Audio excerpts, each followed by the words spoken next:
संख्येच्या दृष्टीने बघायला गेलं तर भव्य आणि भावनेच्या दृष्टीने असलेले वातावरणात पूर्ण केले हे मला आवर्जून नमूद करावेसे वाटते.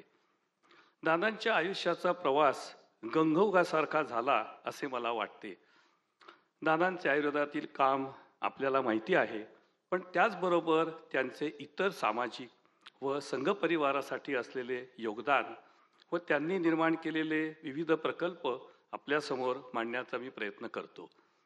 यामध्ये थॅलेसेमिया या दुर्धर आजारासाठी सर्व रुग्णांना मोफत रक्त मिळावं व इतरांनाही गरजेच्या वेळी रक्त उपलब्ध व्हावं यासाठी जनकल्याण रक्तपेढीची उभारणी दादांनी केली व त्याचबरोबर अंधांना दृष्टी मिळावी म्हणून जनकल्याण नेत्रपेढीची स्थापना व तसेच गरजू व गरीब डोळ्याच्या विकारांच्या रुग्णांसाठी विविध उपचारांसाठी व शस्त्रक्रियांसाठी नेत्रसेवा केंद्राची निर्मिती दादांनी केली. निराधार बालकांना मायेचे घर मिळावं म्हणून आधार या दत्तक केंद्राची स्थापना दादांनी केली. निराधार महिलांना स्वयंपूर्ण करण्यासाठी वंदनीय ताई आपटे प्रतिष्ठानची स्थापना तळेगाव येथे सुद्धा दादांनी केली.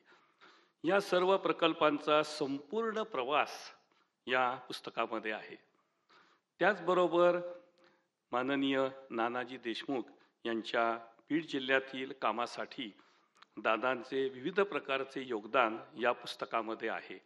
हा या पुस्तकाचा गाभा आहे असं मला वाटतं. हे आपण पाहिलेलं आहे, पण मला मी जवळ 60-70 वर्ष शिक्षण क्षेत्रात घालवलेली आहेत, पण आज माझे विचार मला मांडायचे आहेत, विशेषतः आयुर्वेदाबद्दल.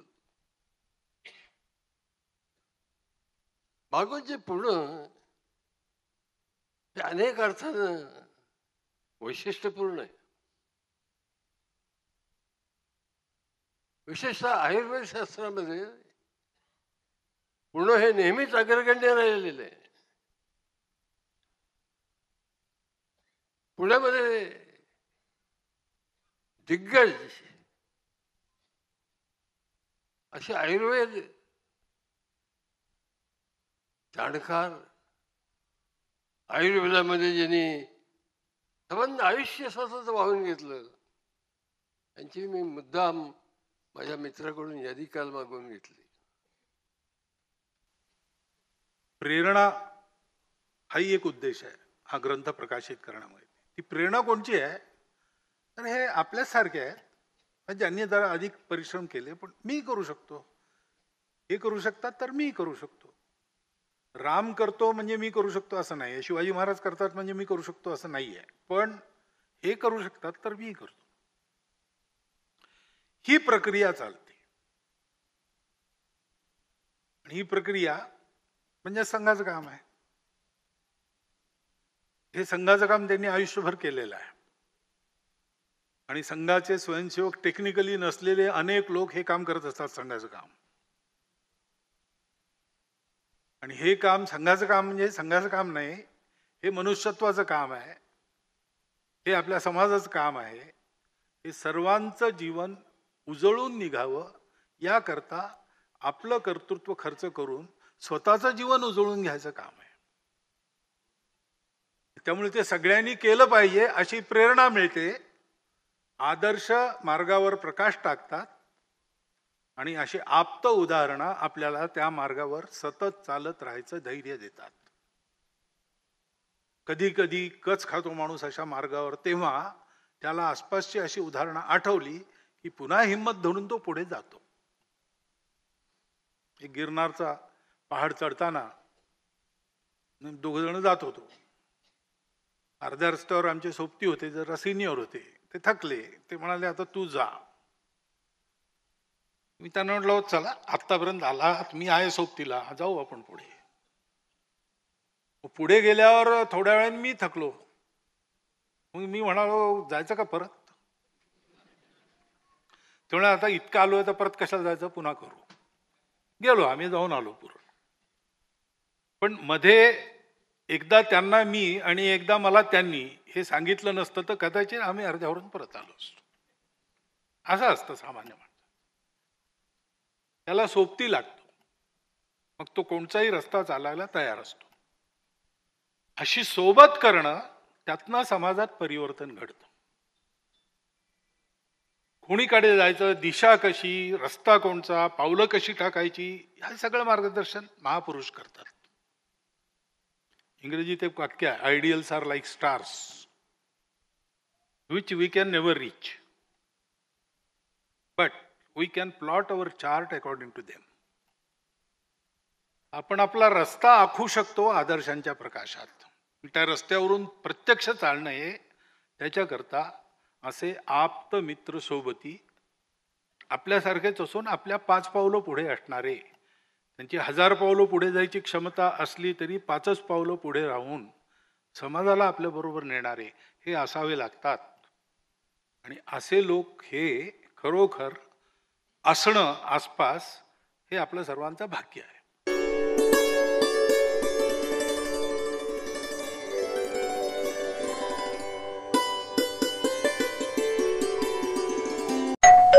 अहो उठा ना, ऑफिसला नाही का जायचं?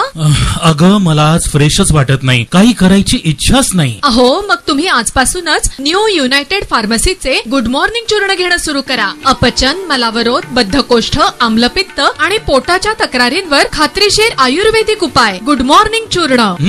35 वर्षांपासून सगळ्यांच्या पसंतीचे गुड मॉर्निंग चूर्ण औषधांच्या प्रत्येक दुकानात मिळते.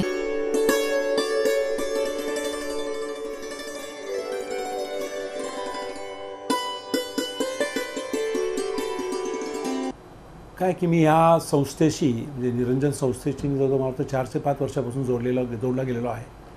आणि आमचा कंपनीचा क्लीन सायन्स हा हेतू हाच आहे की जे काही बॅकवर्ड आहे, जे मागे राहतात समाजात, त्यांना फायनान्शियली सपोर्ट नाही, बाकीचं काही विषय नाही, त्यांना आपण कशी मदत करू शकतो. आणि त्यातल्या त्यात निरंजन संस्थेचं जे कार्य आहे ते पाहून आम्ही असा विचार केला की यांच्यातर्फे हे जे काही कार्यक्रम आपण करतो आहे त्या कार्यक्रम आम्ही नेहमी त्यांच्यासोबत असतो. इव्हन महिला सभेने करता मार्गे आम्ही एक कार्यक्रम केला होता की दळणगिरणी आपण त्यांना दिली गेली होती की त्या स्वतःवर सेल्फ सफिशियंट नव्हता. म्हणजे कोविडनंतरचा तो आमचा एक प्रोजेक्ट होता, तो मी इथं पण केला, इव्हन संगमनेरला पण केला.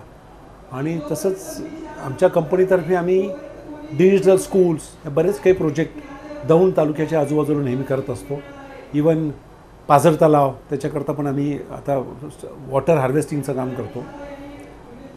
नंतर फॉरेस्टिंग म्हणजे प्लॅन्टेशन, आम्ही आमच्या आजूबाजूच्या सगळ्या ग्रामपंचायतला प्लॅन्टेशन दिले की ज्याच्यामुळे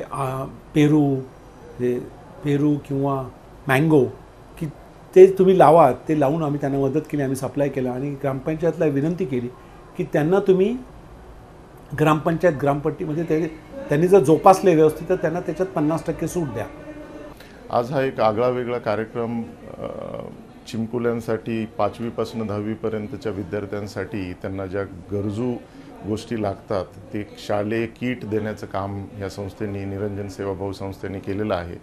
ते खूप महत्त्वाचं आणि मी म्हणेल की समाजाचं एक फार मोठं काम आहे. कारण आपण जेव्हा आर्थिक महासत्ता बनत चाललेलो आहोत, जेव्हा आपल्याकडे देशी विदेशी कंपन्या येऊन इथं मॅन्युफॅक्चरिंग करत आहेत, सगळं जग हे इथे मेल्टिंग डाऊन होत आहे, त्यावेळी शिक्षणाशिवाय काहीच होऊ शकणार नाही. पुढच्या काही काळामध्ये अनेक कंपन्या येतील, मी म्हणेल करोडो रोजगार उपलब्ध होतील, पण बेसिक एज्युकेशन आणि टुडेज फ्युचर रेडी म्हणजे आज जे मार्केटमध्ये उद्योगधंदे आहेत त्यासाठी लागणारं योग्य शिक्षण हे फार महत्त्वाचं आहे. त्यासाठी 10वी पर्यंतचं मुलांचं शिक्षण, बेसिक शिक्षण चांगलं झालेलं पाहिजे. 10वी पर्यंत जर ते चांगलं शिकले तर त्यांना पुढे 12वीला नंतर काय करायचं आहे, कुठला उपक्रम घ्यायचा आहे हे त्यांना ठरवता येईल. त्यासाठी आज अनेक विद्यार्थी जे आहेत ते शालेय महत्त्वाच्या ज्या मूलभूत गोष्टी आहेत त्यापासून दूर गेलेले आहेत. मी ते किट पाहिलेलं आहे.